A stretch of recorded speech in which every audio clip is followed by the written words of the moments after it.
नमस्कार। आज हम कक्षा 10वीं विषय हिंदी के अंतर्गत पाठ 1.2 नर्मदा का उद्गम अमरकंटक देखेंगे, जिसे लेख विधा से लिया गया है और इनके लेखक का नाम है डॉक्टर श्रीराम परिहार। इसमें डॉक्टर श्रीराम परिहार जी का जीवन परिचय पहले देख लेते हैं। जन्म है 16 जनवरी सन 1952 फेफरिया नामक गांव, जो खंडवा मध्य प्रदेश के अंतर्गत आते हैं। इन्हें जो सम्मान मिला उसके अंतर्गत है राष्ट्रीय हिंदी सेवी सहस्त्राब्दी सम्मान, सारस्वत सम्मान, हिमालय कला एवं साहित्य सम्मान से इनको सम्मानित किया गया। कार्यरत हैं प्राचार्य के रूप में माखनलाल चतुर्वेदी शासकीय स्नातकोत्तर कन्या महाविद्यालय खंडवा मध्य प्रदेश में ही वो कार्यरत थे। इनके कुछ प्रमुख रचनाओं का नाम देख लेते हैं। आँच अलाव की अंधेरे में, आँच अलाव की, ये हो गया एक, आँच अलाव की। दूसरा अंधेरे में उम्मीद। तीसरा बजे तो बंसी गूंजे तो शंख। चौथा ठिठके पल पंखुरी। उसके बाद है रसवंतीन बोलो तो, झरते फूल हार श्रृंगार के, धूप का अवसाद, हंसा कहो पुरातन बात, भय के बीच भरोसा, परंपरा का पुनरुत्थान, रचनात्मकता और उत्तर परंपरा, ये इनकी प्रमुख रचना है। कुछ और रचना है, जैसे देखना चाहें तो बोली का इतिहास, बोली का इतिहास। उसके बाद है संस्कृति सलीला नर्मदा, निमाड़ी साहित्य का इतिहास, ये भी इनकी प्रमुख रचना के अंतर्गत आते हैं। फिर आ जाते हैं पाठ में अमरकंटक। तो ये अमरकंटक का दृश्य है और यही अमरकंटक से ही नर्मदा नदी का उद्गम हुआ है और उद्गम होने के बाद वो हमारे देश के पश्चिम दिशा की ओर बहते हैं।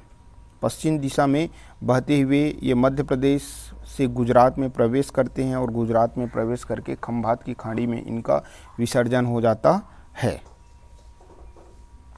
चित्र के माध्यम से समझने का प्रयास करेंगे। ये हमारा नक्शा है मध्य प्रदेश का, और ये जो पर्वत श्रेणी है ये विंध्याचल पर्वत श्रेणी है जो पूरे भारत में फैला हुआ है, और ये है सतपुड़ा, और इन दोनों को जो जोड़ने का काम करता है बीच में वो है अमरकंटक, और इसी अमरकंटक से ही नर्मदा नदी का उद्गम होकर वो पूर्व दिशा की ओर प्रवाहित होता है। आगे देखते हैं पाठ में। लेखक की अमरकंटक यात्रा के बारे में यहाँ पे बताएं कि लेखक को एक बार मध्य प्रदेश संस्कृति अकादमी के आमंत्रण पर अमरकंटक जाने का सुयोग बना। वो जब अमरकंटक निकले तो अमरकंटक में 2 दिवसीय जो आयोजन होना था उसमें उनको शामिल होना था। जो आषाढ़स्य प्रथम दिवस यानी आषाढ़ के प्रथम दिवस के 2 दिन पूर्व का यह आयोजन था, जिसमें शामिल होने के लिए लेखक को अमरकंटक पहुंचना था। वो अपनी यात्रा की शुरुआत सुबह पेंड्रा रोड से करते हैं। जब वो पेंड्रा रोड पहुंचते हैं तो वहीं उनकी मुलाकात उदयपुर विश्वविद्यालय के जो प्राकृतिक विभाग के प्रोफेसर से, जो इनका मित्र था, उनसे इनका मुलाकात होते हैं और ये लोग अपनी यात्रा की शुरुआत करते हैं। जब निकलते हैं तो वहाँ का वातावरण बड़ा ही रमणीय होता है। चारों ओर आकाश में बादल घिरे हुए होते हैं, वनस्पतियाँ की हरी भरी आँखों को में एक प्रकार से सपने सजाते हैं। आम्र वनों में जो कोयल जो होते हैं वो उनका स्वर जो है गूंजते रहते हैं। चारों ओर बादल छाए रहते हैं, बीच बीच में पानी पत्तियों के माध्यम से टपकते रहते हैं। तो उनके द्वारा तो यात्रा की शुरुआत पेंड्रा रोड से कर दिया गया, साथ ही उसके साथ उनका एक मित्र भी मिला। अब यात्रा में ये लोग आगे बढ़ते हैं। प्राकृतिक दृश्य को देखते देखते आगे बढ़ने पर कई पर्वत श्रेणियाँ इनको नज़र आते हैं, बड़े बड़े पर्वत श्रेणियाँ। तो लेखक कहते हैं कि यह जो श्रेणियाँ नज़र आ रही है वो मैकल पर्वत है। और ये मैकल पर्वत श्रेणी जो है एक ऐसा पर्वत श्रेणी है जो विंध्याचल और सतपुड़ा दोनों को जोड़ने का कार्य करती है। और इसके जो दाईं भुजा है, इस दाईं भुजा की ओर विंध्याचल तथा बाईं भुजा की ओर सतपुड़ा पर्वत स्थित है। इन दोनों के बीच में अमरकंटक है और इसी अमरकंटक से ही नर्मदा नदी का उद्गम हुआ है। ये टिप्पणी के रूप में पूछा जाता है। प्रश्न क्रमांक जो पहला है उसका उत्तर और प्रश्न 7 का उत्तर इसी में समाहित है दोनों। तो यहाँ पे मैकल पर्वत श्रेणी के बारे में याद रखना है कि इसकी दाईं भुजा में विंध्याचल और बाईं भुजा में सतपुड़ा पर्वत है। विंध्याचल और सतपुड़ा पर्वत के बीच में जो अमरकंटक है, इसी अमरकंटक से नर्मदा नदी का उद्गम हुआ है। और इनकी प्रवाह का दिशा कौन सा है? पश्चिम दिशा, तथा इनका विसर्जन होता है खंभात की खाड़ी में। दोनों पर्वत श्रेणियाँ भारत को पूर्व से पश्चिम तक हरा भरा एवं प्राकृतिकता प्रदान किए हुए, यानी पूरा प्राकृतिक दृश्य इन दोनों पर्वत श्रेणियों का है। साथ ही साथ ये पूरे भारतवर्ष को हरा भरा बनाते हैं और पूरा पूर्व से लेकर पश्चिम तक फैले हुए हैं। अब फैले हुए हैं तो ये एक प्रकार से भारत को उत्तर और दक्षिण दो भागों में इसी पर्वत श्रेणियों के माध्यम से बांटा जाता है। आगे कवि कहते हैं कि जैसे हम आगे बढ़ते जाते हैं वैसे वैसे पर्वत श्रेणियों के साथ साथ कुछ नदियों की जल धारा भी नज़र आने लगते हैं चमकते हुए। वो जल धारा जो है किसकी है? सोन नदी की है। और सोन नदी का उद्गम कहाँ से हुआ है? सोनमुड़ा नामक स्थान से हुआ है।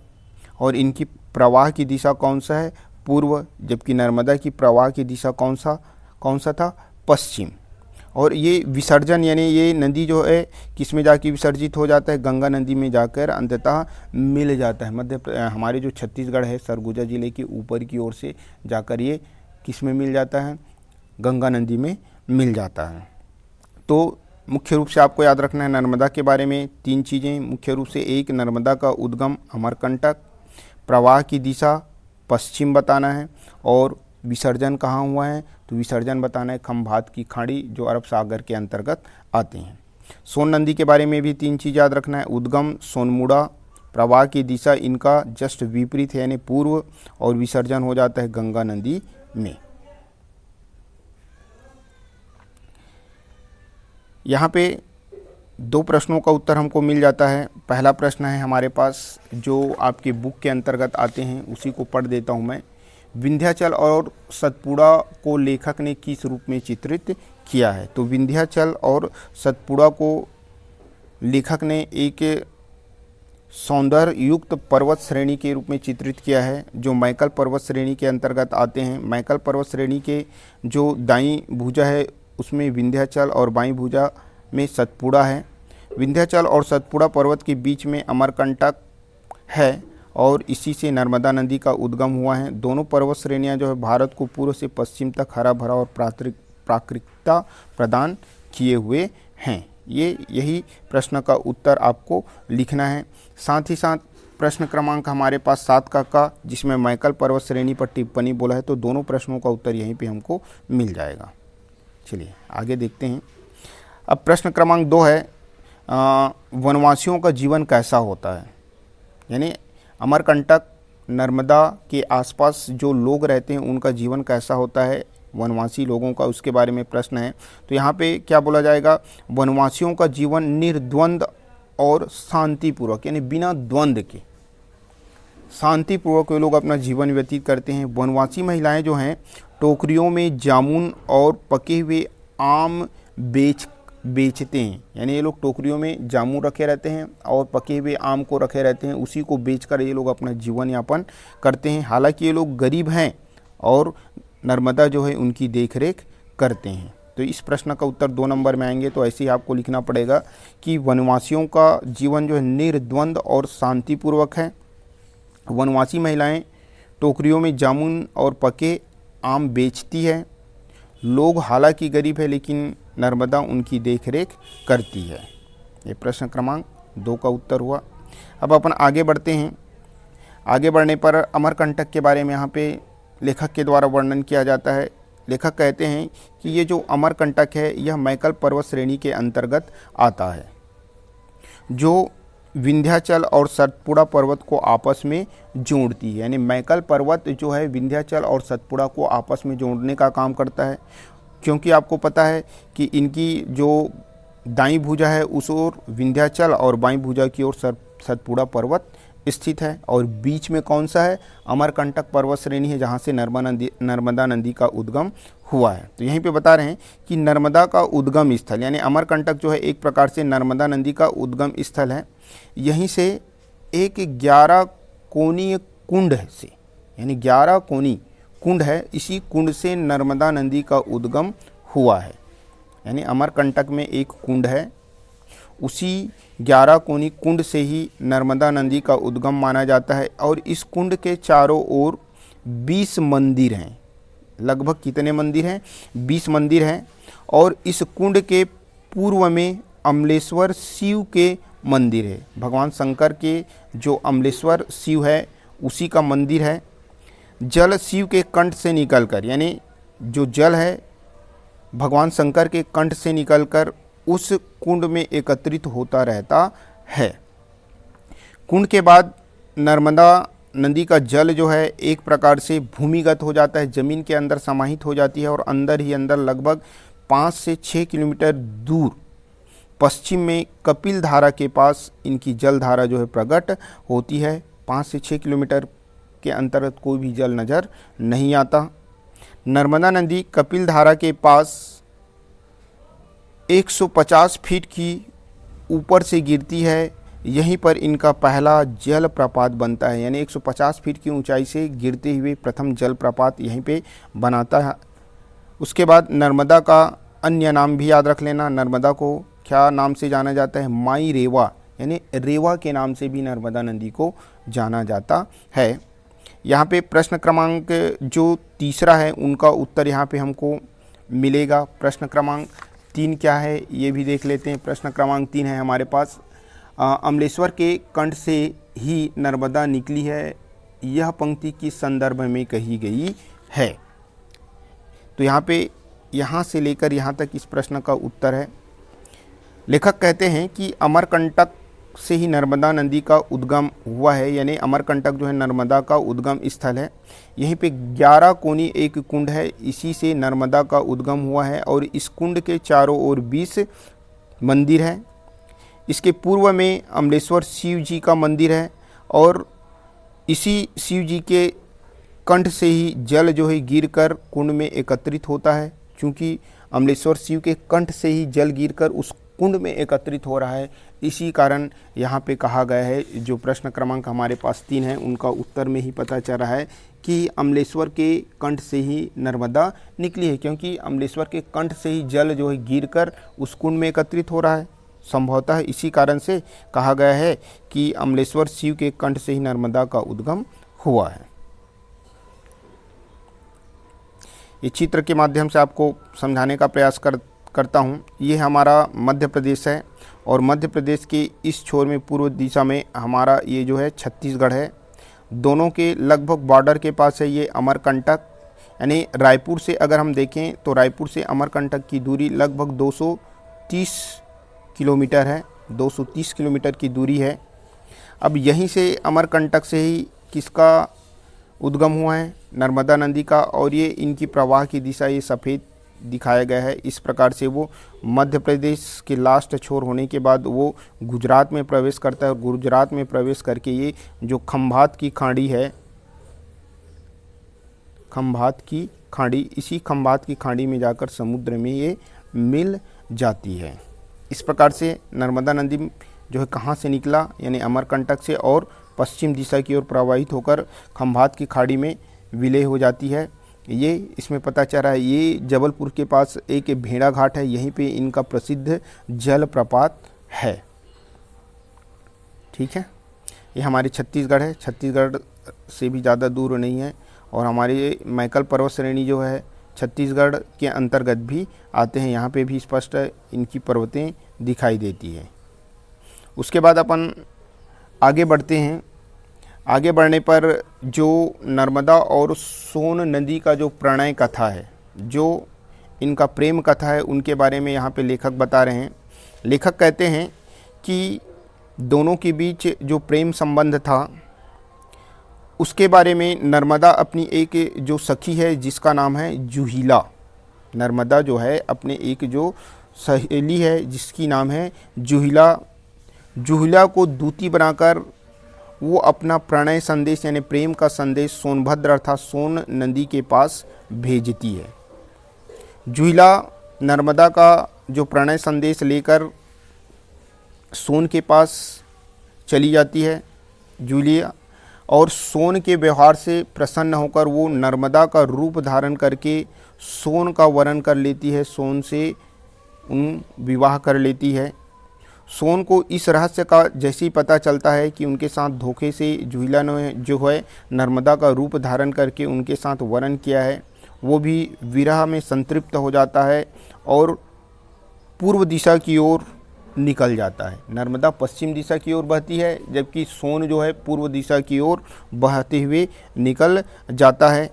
कुछ दूर जाकर जूहीला जो है सोन को मना लेती है और उसमें मिल जाती है और दोनों साथ साथ पूर्व दिशा की ओर बह जाते हैं और अंततः छत्तीसगढ़ के ऊपर जो रहता है वहाँ पे जाके वो एक प्रकार से गंगा नदी में इनका विसर्जन हो जाता है। तो ये प्रणय कथा भी याद रखना है कि नर्मदा का एक सहेली थी जिसका नाम क्या था, जूहीला। वो अपने प्रेम संदेश जो है सोनभद्र के पास जूहीला के माध्यम से भेजती है। जूहीला जो है सोन से प्रसन्न हो जाती है और प्रसन्न होकर नर्मदा का रूप लेकर उनसे वरण कर लेती है। जैसे इनकी पता सोन को चलता है, सोन जो है पूर्व दिशा की ओर बड़े बड़े पर्वतों को छलांग लगाते हुए पार करते हुए पूर्व दिशा की ओर बह निकलता है। कुछ दूरी पे जाकर जूहीला जो है सोन को मना लेती है और उसमें मिल जाती है। इस प्रकार से इन दोनों का प्रेम कथा है।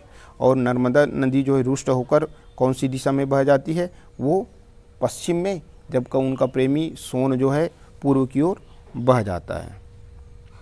उसके बाद यहीं पे एक अच्छा जो दृश्य है वो है आपके पास माई की बगिया। इस पर भी टिप्पणी लिखने के लिए पूछा जाता है, माई की बगिया।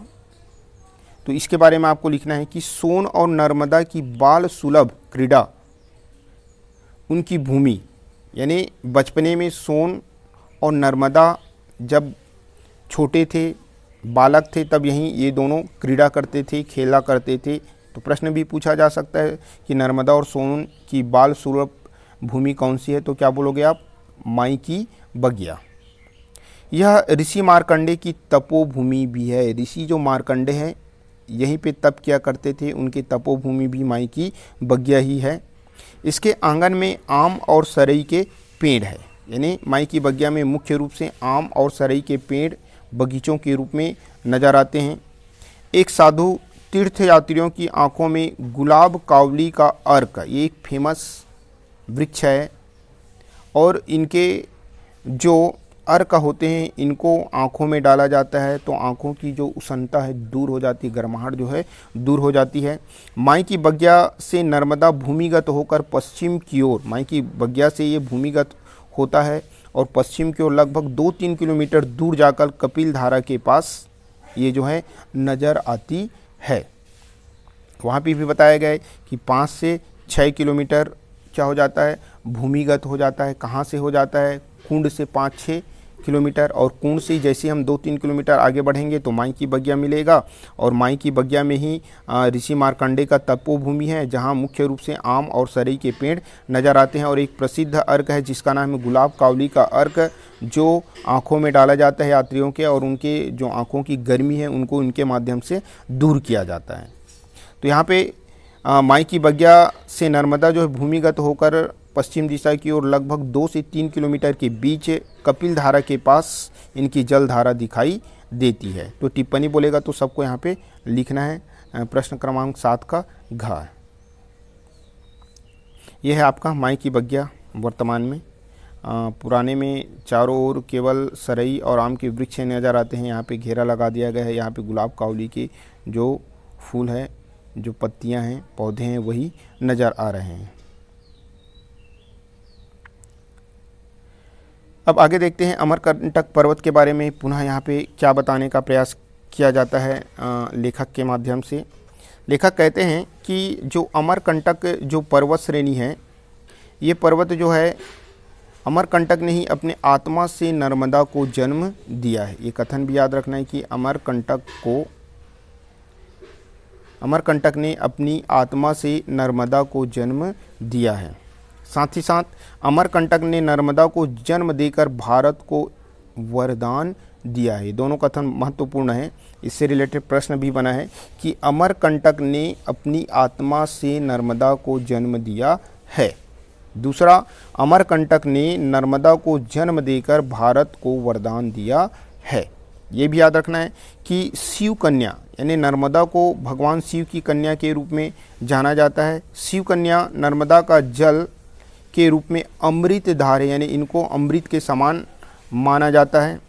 अमरकंटक के पूर्व में सोन नदी तथा पश्चिम में नर्मदा नदी बहती है, यानी इनके पूर्व दिशा की ओर सोन नदी और पश्चिम दिशा की ओर नर्मदा नदी बहते हैं। दोनों विपरीत, दोनों प्रेमी जो है विपरीत दिशा की ओर बहते हुए निकल जाते हैं।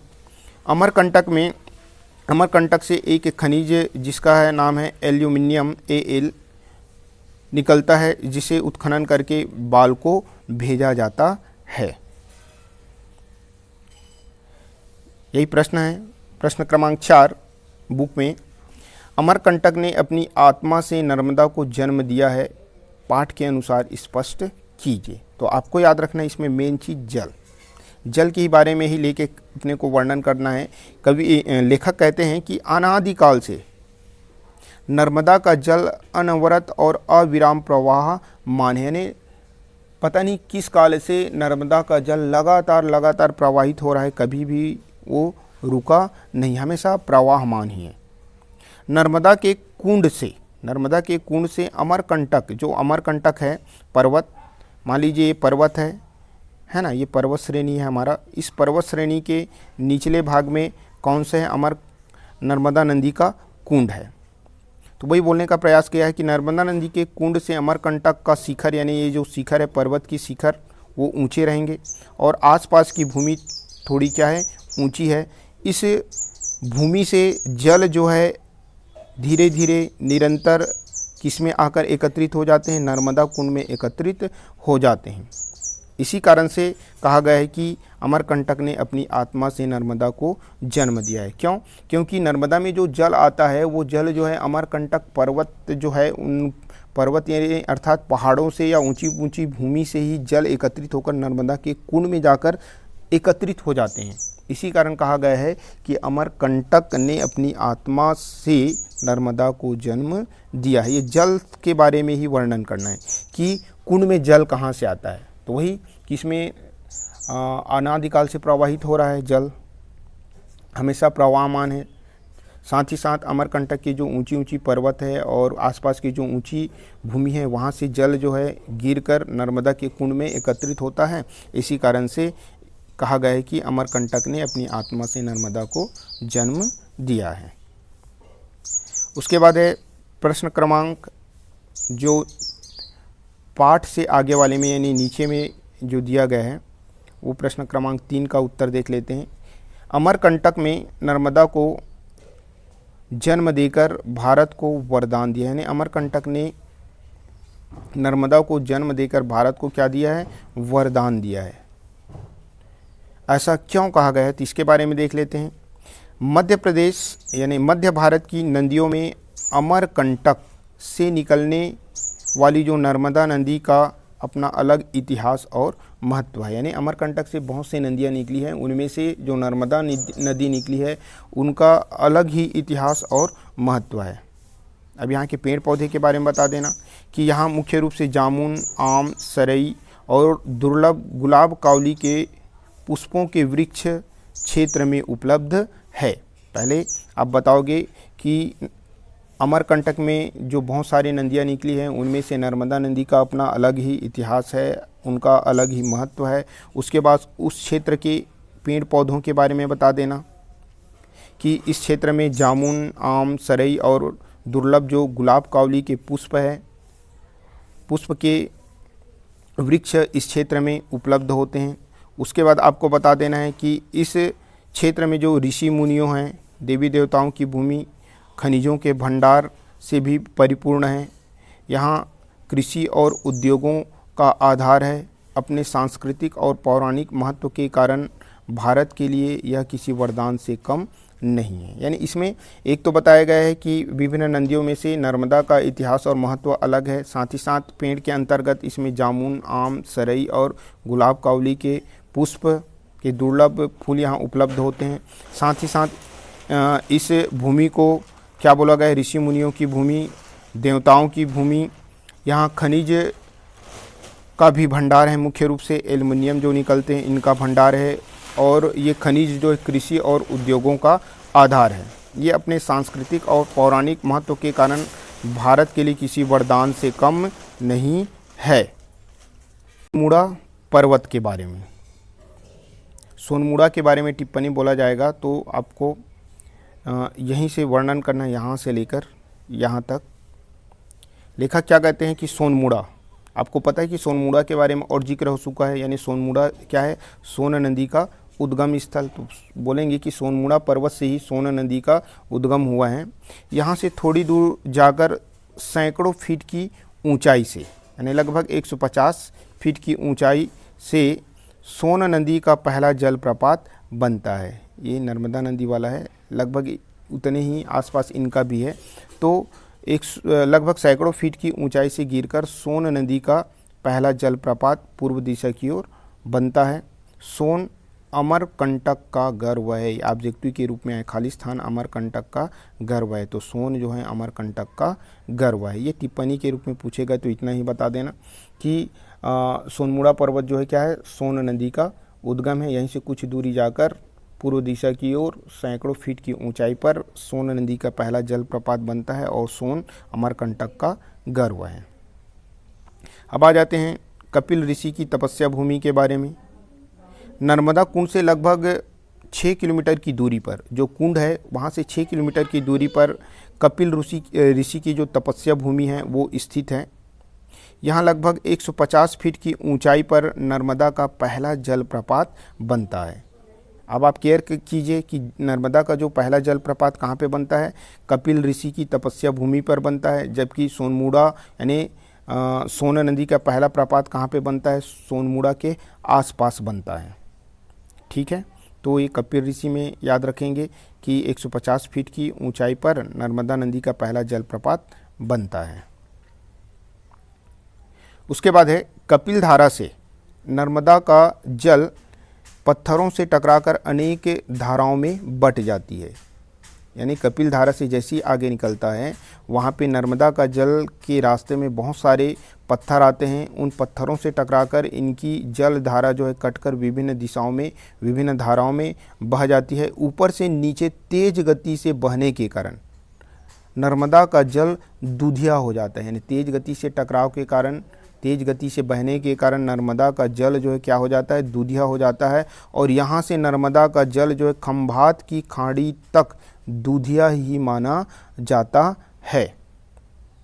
ठीक है, यानी नर्मदा का जो जल है उनको दूधिया क्यों माना जाता है, यानी कैसे उनकी जल दूधिया हो जाती है। अगर ऐसे प्रश्न आए तो आप क्या बताओगे कि कपिल धारा से आगे निकलने पर विभिन्न पत्थरों से कटकर नर्मदा का जल जो विभिन्न जल धाराओं में परिणित हो जाता है और ऊपर से नीचे गिरने के कारण तथा तेज गति से बहाव के कारण से नर्मदा का जल दूधिया हो जाता है।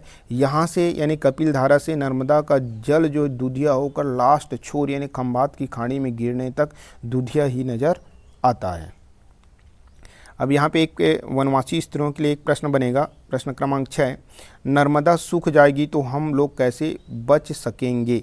वनवासी स्त्री द्वारा यह बात क्यों कही गई, यानी पूछा गया कि गर्मी में नर्मदा का जल सूख तो नहीं जाती है, तो वनवासी स्त्री के द्वारा ये शब्द बोले गए, ये वाक्य बोले गए कि नर्मदा सूख जाएगी तो हम लोग कैसे बच सकेंगे। तो वनवासियों का जीवन का एकमात्र आधार क्या है, नर्मदा है। नर्मदा नदी के जल से ही कृषि का उत्पादन होता है, यानी खेती किसानी से जितने भी चीज़ें होती हैं, बुआई वगैरह, उसमें नर्मदा के जल के द्वारा ही सिंचाई की जाती है, जिसके कारण से उत्पादन होता है। साथ ही साथ जितने भी वन संपदा है, पेड़ पौधे हैं, फल है, फूल है, ये सारे जो है नर्मदा के जल के माध्यम से ही उगते हैं। साथ ही साथ अमरकंटक की पहाड़ी में जो खनिज है और उस खनिज के माध्यम से लोगों को रोज़गार वगैरह मिलता है। यदि नर्मदा का जल सूख जाएगा तो उस पर आश्रित लोगों का जीवन निश्चित ही प्रभावित होगा। तो यहाँ पे जो बताने का प्रयास किया है उसी को आपको केयर करना है। क्या बता रहे हैं कि वनवासियों का जीवन का एकमात्र आधार नर्मदा है और नर्मदा के जो जल है उसी के ऊपर कृषि का उत्पाद निर्भर है। और इस अमरकंटक जहाँ से नर्मदा निकली है वहाँ पे जो वन संपदा के जितने भी वस्तु हैं वो नर्मदा के जल पर ही निर्भर है। साथ ही साथ अमरकंटक में जो खनिज है एल्युमिनियम, और ये जो है एक प्रकार से जनजीवन का आधार है। इनके माध्यम से लोगों को रोज़गार मिलता है। यदि नर्मदा का जल सूख जाएगा तो उस पर जितने भी आश्रित लोग हैं उसका जीवन निश्चय ही प्रभावित होगा। प्रश्न क्रमांक पहला अन्य वाले में पाठ के नीचे यानी पाठ से आगे वाले में जो है वो प्रश्न पहला, नर्मदा नदी लोगों के जीवन को कैसे खुशहाल बनाती है। तो नर्मदा नदी लोगों के जीवन को कैसे खुशहाल बनाती है, उनमें मुख्य रूप से एक जंगल, एक भूमि और एक खदान शब्द याद रखेंगे। नर्मदा के चारों ओर घने जंगल हैं और इन जंगलों से विभिन्न प्रकार के फल जैसे जामुन हैं, आम हैं, सरई है, साथ ही साथ गुलाब कावली के जो दुर्लभ अर्क है वो निकलता है। उसके बाद यहाँ की भूमि जो है नर्मदा के जल के कारण से उपजाऊ है और जिसके कारण से कृषि कार्य करने में तथा विभिन्न प्रकार के व्यवसाय करने में लोगों को सहायता मिलती है। साथ ही साथ यहाँ अमरकंटक के खदानों से जो एल्युमिनियम मिलती है तो उत्खनन के लिए यहाँ के लोगों को एक प्रकार से क्या मिलता है, रोज़गार मिलता है, जिससे उनके जीवन यापन होता है और उनका जीवन जो है एक प्रकार से खुशहाल बनी रहती है। यानी क्या बोला मैं, पहले आपको याद रखना है कि नर्मदा के चारों ओर घनघोर जंगल है। अब जंगल में क्या रहता है उसको बता देना कि जंगल में जामुन, आम, गुलाब कावली, साथ ही साथ उस पहाड़ में एल्युमिनियम के क्या अक्षय भंडार है खनिज का। उसके बाद बताना कि वहाँ के जल के कारण से वहाँ की भूमि उपजाऊ है, जिसके कारण से जितने भी कृषि उत्पाद होते हैं उनसे लोगों को आय होता है, साथ ही साथ लोगों को व्यवसाय भी मिलता है। और जो खनिज है एल्युमिनियम, वहाँ अक्षय भंडार होने के कारण से वहाँ भी लोगों को उत्खनन के दौरान जीवन यापन करने के लिए एक प्रकार से रोजगार मिलता है। इस प्रकार से लोगों का जीवन खुशहाल बना रहता है। आम्रकूट, कालिदास ने अमरकंटक को आम्रकूट कहा है। आम्रकूट इसलिए कहा है कि क्योंकि प्राचीन काल में कालिदास जी के ज़माने में वो पूरा पर्वत जो है लगभग आम के पेड़ों से आच्छादित था। पूरे क्षेत्र जो है, पूरे पर्वत जो है, चारों तरफ आम के वृक्ष ही वृक्ष नज़र आते थे। लेकिन आजकल वर्तमान में अगर देखें तो वो कट चुका है, बहुत ही कम नज़र आता है। इसी कारण से कालिदास ने इनको आम्रकूट कहा है। कालिदास ने अमरकंटक को आम्रकूट क्यों कहा है, तो कारण बताओगे कि प्राचीन काल में अमरकंटक आम के वृक्षों से आच्छादित रहा होगा, इसी कारण कालिदास ने इनको आम्रकूट कहा है। अमरकंटक के जंगलों में आज भी आम का पेड़ पूर्वोत्तर छत्तीसगढ़ यानी छत्तीसगढ़ जो पूर्व दिशा में है वहाँ से प्रारंभ होकर छत्तीसगढ़ के सरगुजा जिला तक तथा पश्चिम में सतपुड़ा की रानी पंचमढ़ी तक ये आम के वृक्ष फैले हुए हैं। देखो कितना विस्तृत है। यानी हमारे छत्तीसगढ़ से स्टार्ट होकर जो पश्चिम दिशा में सतपुड़ा की रानी पंचमढ़ी बोलते हैं वहाँ तक ये आम के वृक्ष फैले हुए हैं, आज भी नज़र आते हैं। इसी कारण से कालिदास ने इनको आम्रकूट कहा है।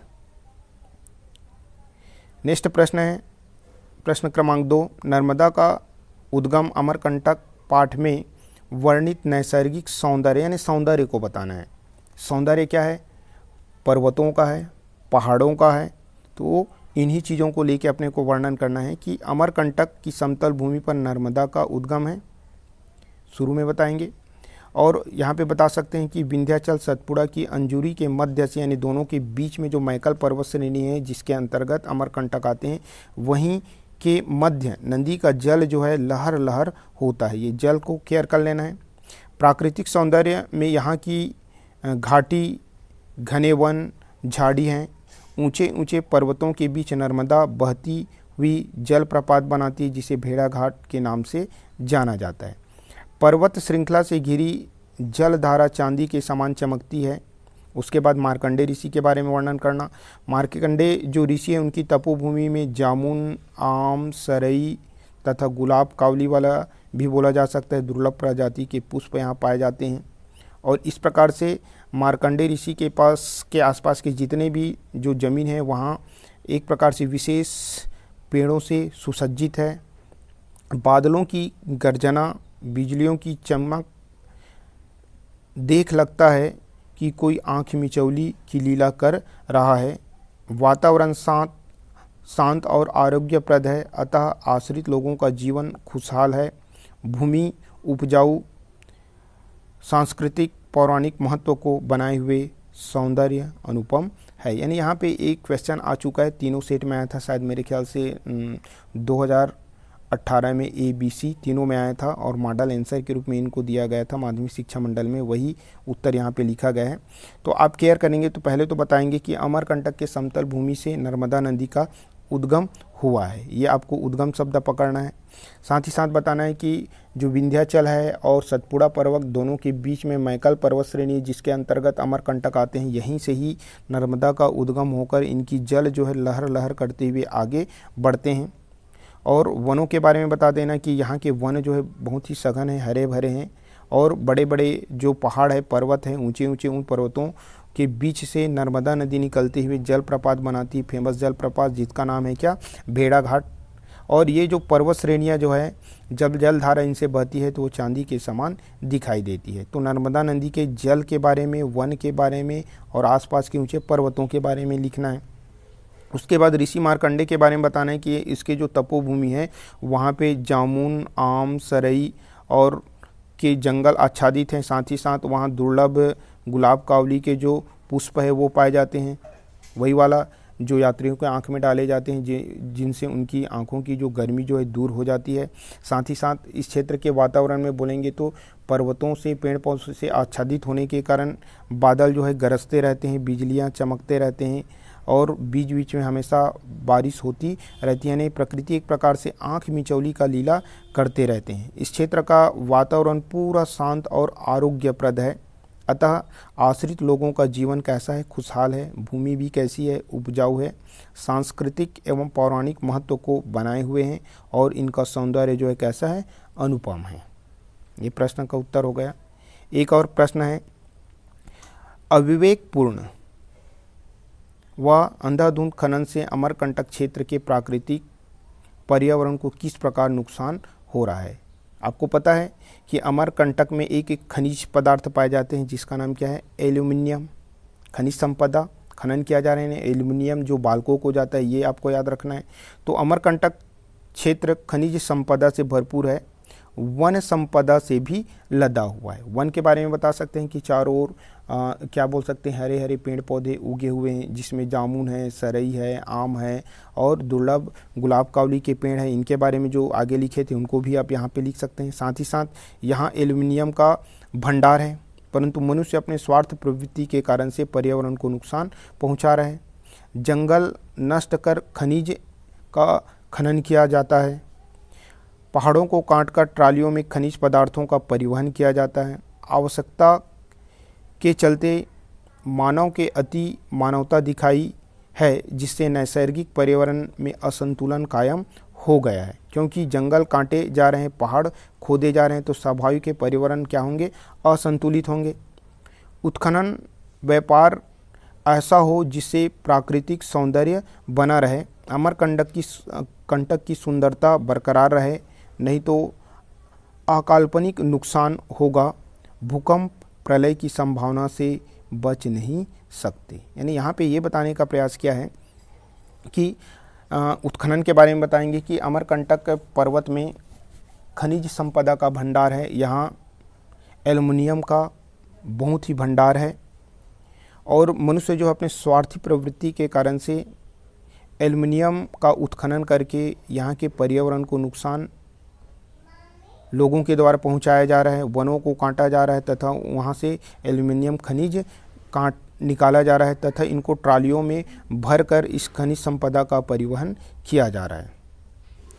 आवश्यकता के चलते मनुष्य अति मानवता दिखाई दे रहे हैं और ये अपने नैसर्गिक पर्यावरण के जो संतुलन है वो एक प्रकार से उनको असंतुलित करने का काम कर रहे हैं, यानी जंगल को काटे जा रहे हैं, पहाड़ को खोदे जा रहे हैं, जिससे पर्यावरण जो है असंतुलित हो रहा है।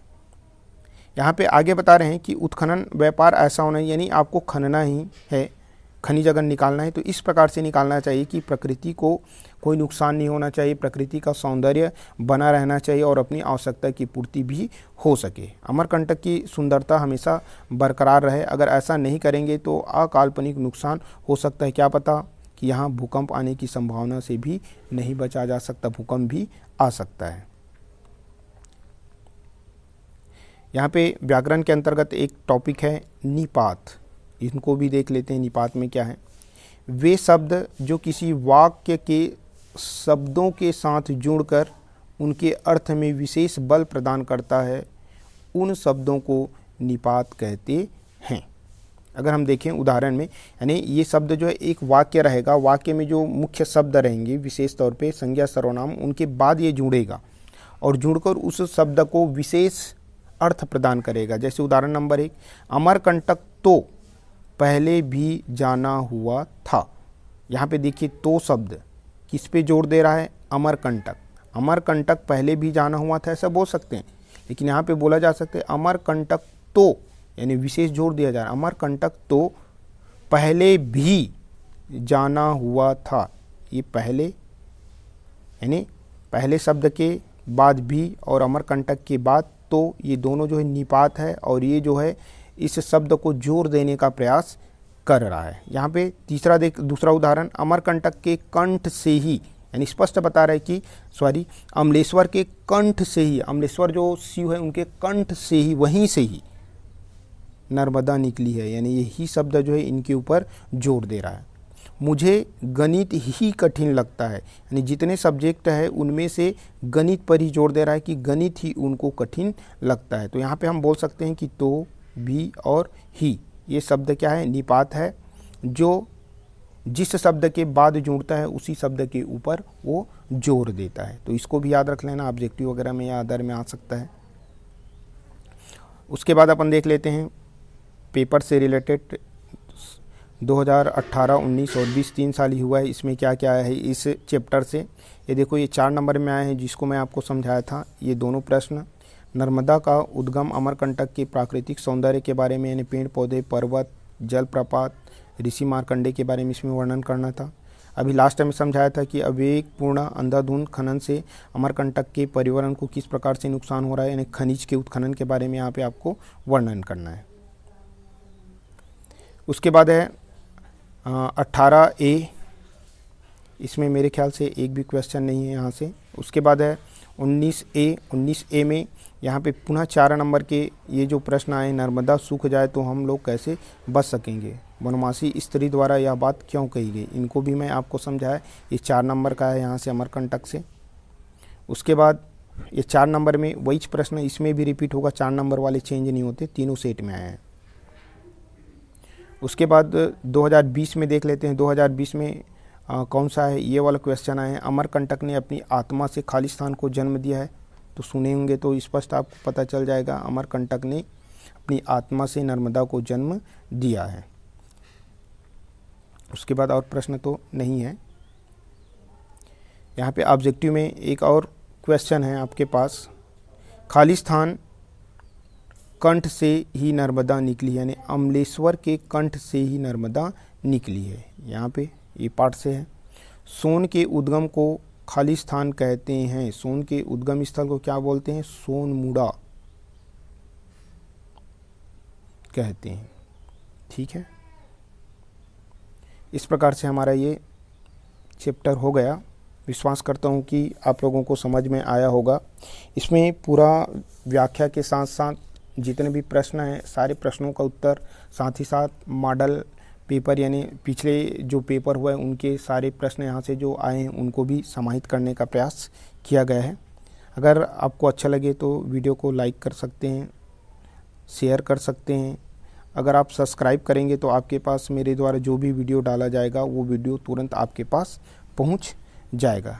पुनः वीडियो देखने के लिए आप लोगों को बहुत बहुत धन्यवाद।